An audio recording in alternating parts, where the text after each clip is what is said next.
Hello friends, எல்லாருக்கும் வணக்கங்க. இன்றைக்கி நம்ம கிச்சனில் பீன்ஸ் பொரியல் அதிக சுவையோடு எப்படி பண்ணுறேன்ட்டு பார்க்கலாம். இந்த பீன்ஸ் பொரியல் எல்லா வகையான குழம்புகளோடையும் எல்லா வகையான வெரைட்டி ரைஸோடையும் சூப்பராக மேட்ச் ஆகுங்க.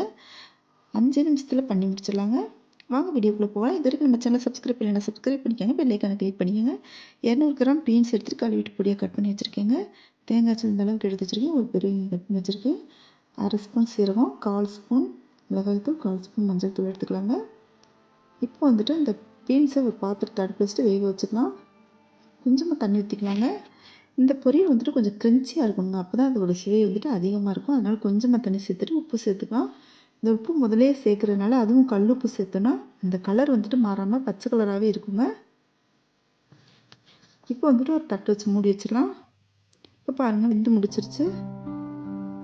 தண்ணியெல்லாம் வற்றி வந்துருச்சு பாருங்கள். இப்போ வேற ஒரு பாத்திரத்துக்கு மாற்றிக்கலாம். இப்போ அதே பாத்திரத்தை அடுப்பில் வச்சுட்டு ஆயில் சேர்த்துக்கலாங்க.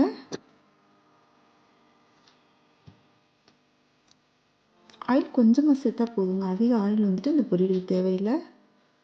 இப்போ கடவுள் பருப்பு சேர்த்துக்கலாம். இந்த கடவுள் பருப்பு வந்துட்டு லைட்டாக பொரிஞ்சு வரும்போது ஒரு மிளகாய் வத்தல் கிள்ளி சேர்த்தாச்சுங்க. சேர்த்துட்டு நல்லா கலந்து விட்டுக்கோங்க. நல்லா பொரிஞ்சு வந்த பின்னாடி சீரகம் சேர்த்துக்கலாம். சீரகம் சேர்த்துட்டு உடனே வந்துட்டு வெங்காயம் சேர்த்துக்கலாங்க.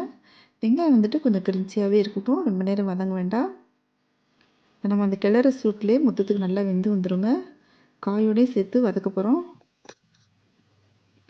இப்போ அந்த மிளகாய் தூள் சேர்த்துக்கலாம், இந்த மஞ்சள் தூள் சேர்த்துக்கலாம். இப்போ கருவேப்பிலையை சேர்த்து வதக்கி விட்டுக்கலாங்க. இந்த பச்சை வாசனை போகிற அளவுக்கு நல்லா வதக்கி விட்டுட்டு இப்போ வந்துட்டு பீன்ஸு சேர்த்தாச்சு. பீன்ஸு சேர்த்துட்டு நல்லா கலந்து விட்டுக்கோங்க. எல்லாமே கலந்து வர்ற மாதிரி.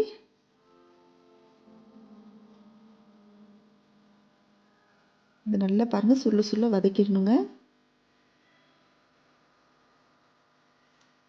இந்த டைமில் நம்ம வந்துட்டு அந்த தேங்காய்ச்சில் வந்துட்டு நான் மிக்சியில் வச்சுட்டு ஒரு துருவி வச்சுருக்கேன். இப்போ அதையும் இதோடு சேர்த்துக்கலாம். சேர்த்துட்டு நல்லா கலந்து விடுங்க. இவ்வளோ தாங்க, சூப்பரான பீன்ஸ் பொரியல் ரெடி ஆயிடுச்சு. இந்த ரெசிபி உங்களுக்கு பிடிச்சிருந்துச்சுன்னா நம்ம சேனல் இது வரைக்கும் சப்ஸ்கிரைப் பண்ணலாம், சப்ஸ்கிரைப் பண்ணிக்கோங்க. எப்படி இருக்குதுன்னு சொல்லி கமெண்ட் பண்ணுங்கள், லைக் பண்ணுங்கள், ஷேர் பண்ணுங்கள். தேங்க்யூ.